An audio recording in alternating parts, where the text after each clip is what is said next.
Daghan ang naghunahuna sa pagtapos sa ilang kinabuhi tungod sa bugat ng mga problema. Isa ba ka sa mga naghunahuna, ana? Sa nakita na ako sa research, ang Amerika lang daan, tinagpulo kalibo tuig-tuig ang misulay sa pagtapos sa ilang kinabuhi. Ang Biblia naghatag og rason kung nganong daghan ang nakahunahuna nga tapuson ilang kinabuhi tungod kay nagkinabuhi na ta sa makuyaw nga mga panahong lisod sa gubangon. Ang mga tao nagbaguod sa mga problema. Kung ang tao di na makagwanta sa mga problema, siguro maghunahuna siya sa paghikog para matapos na ang tanan. Unsay imong imuon kung ikaw naghunahuna ani? Kung sa imong paminaw wala kay paglaom, timan nga wa ka mag-inusara. Ug halos tanan karon na ay problema.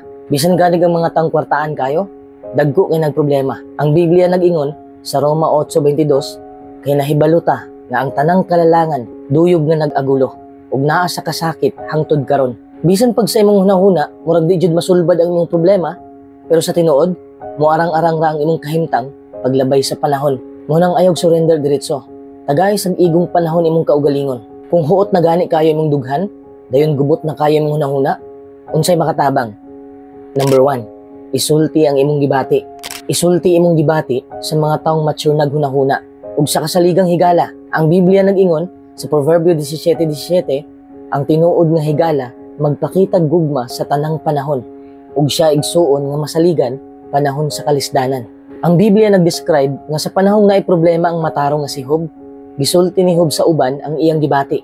Sa diyang siya mibatig kasilag sa iyang kinabuhi, siya miingon sa Job 10:1, akong gikasilagan ang akong kinabuhi, akong ipahungaw ang akong mga kabalaka. Ako mosulti sa kapait nga akong gibati. Ang pagsulti sa imong gibati ngadto sa uban, makahupay sa imong grabing kaguol.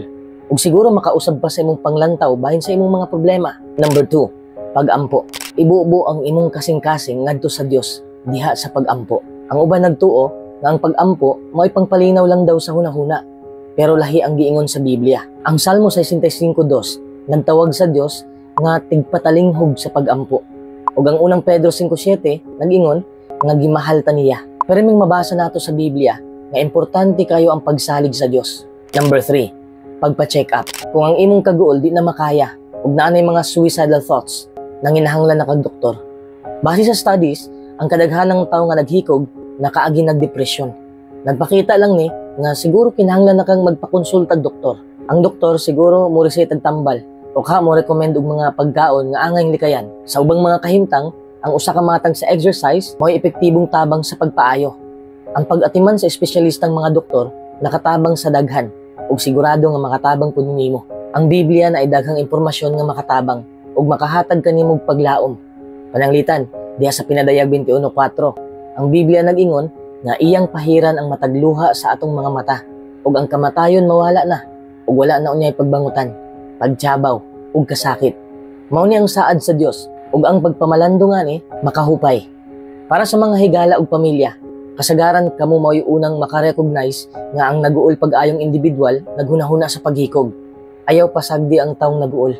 Ang paglihok dayon makaluwas og kinabuhi. Maong ipakita nga nakasabot ka sa iyang gibati.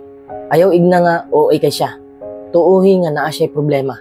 Kay usahay ang gamay ra nga problema para sa imo, dako na kay na sa uban ug seryoso na kay na para sa ila.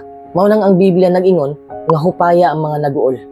Awhaga ang nagmagulanon sa pagpangayog tabang ug panigurua nga siya matabangan. Usbon ko, kung naa kay nakita nga magulanon, tabangi siya. Ayaw siya pasagdi, ayaw siya katawi. Timan nga ang depresyon, dili binuang. Tabangi siya nga mahawa sa iyang problema.